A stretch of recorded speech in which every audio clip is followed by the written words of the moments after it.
जिस तरह से आपने अनंत काल से लेकर अभी तक मन को स्थूल पदार्थों में लगाया हुआ है, लगाए रहे हैं, तो मन के क्या आदत है कि हमेशा स्थूल पदार्थों की ओर भागता ही रहता है।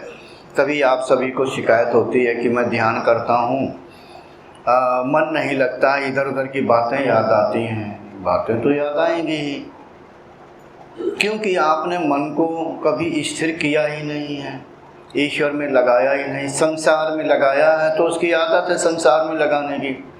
तो पहले आप ये जान लें, क्योंकि मन को आप संसार में लगाए हुए रहे हैं, इसलिए मन उधर की ओर भाग रहा है, बिना प्रयत्न किए भाग रहा है, उसका एक स्वभाव बन गया है। इसी तरह अगर मन को धीरे धीरे ईश्वर में लगाएंगे और यही अभ्यास बहुत समय तक करते रहेंगे, एक दिन ऐसा आएगा कि आप ईश्वर का चिंतन करने का प्रयास नहीं भी करेंगे तो वो अपने आप ईश्वर में रमता रहेगा, यानी उसका चिंतन करता रहेगा, उसी में अंतर्मुखी होगा, यानी ईश्वर का ही चिंतन करेगा। हमारा कहने का मतलब एक अवस्था आगे चल के ऐसी आती है, जब ज़्यादा अभ्यास बढ़ जाता है, आपको ध्यान नहीं रहेगा। हो सकता आप कुछ सांसारिक काम कर रहे हों इस स्थूल शरीर से, मगर आपका मन हो सकता है कि मंत्र जाप कर रहा हो या आपके इष्ट को याद कर रहा हो। तो आप उस अवस्था को प्राप्त करने के लिए मन को कभी खाली ना रहने दो। खाली रहेगा, सांसारिक वस्तुओं का चिंतन करेगा।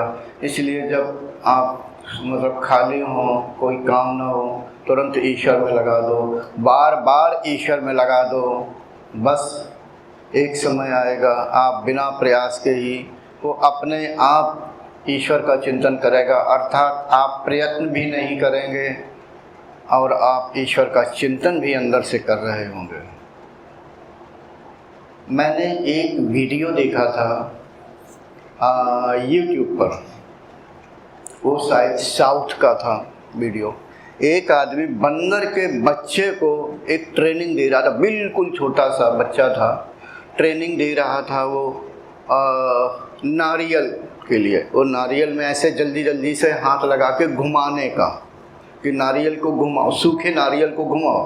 पहले तो वो थोड़ा विरोध किया उसने, बिल्कुल छोटा सा था, विरोध किया, लेकिन फिर जब वो बार बार उसके आगे के पैर या क्या कहना चाहिए हाथ पकड़ के ऐसे ऐसे कर रहा था, तो मुश्किल से 1 मिनट में वो स्वयं ऐसे ऐसे करने लगा, नारियल घूमने लगा, क्योंकि दोनों तरफ से उसमें सरिये लगे हुए, तो ऐसे करने लगा, नारियल गति अपनी जगह पर गोल गोल घूमने लगा।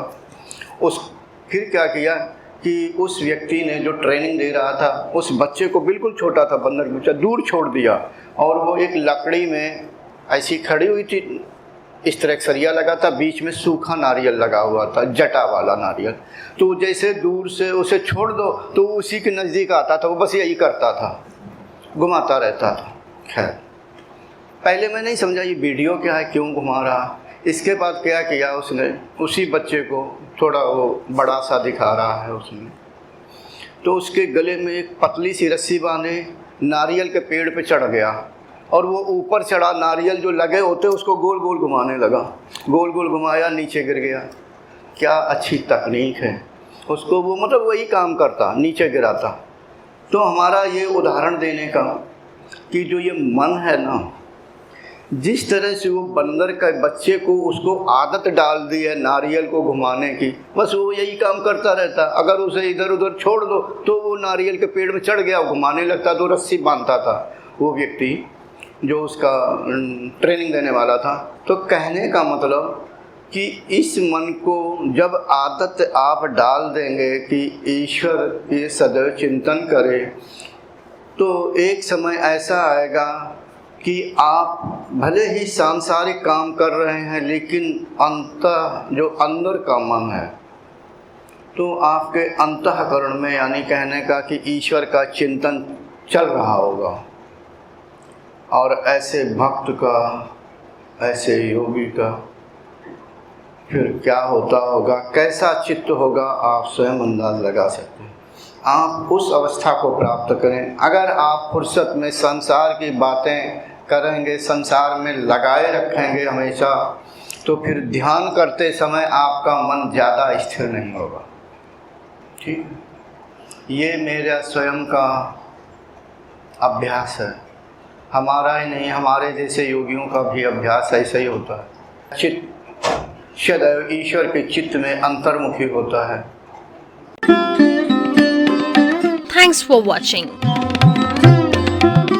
Remember to like, comment and subscribe.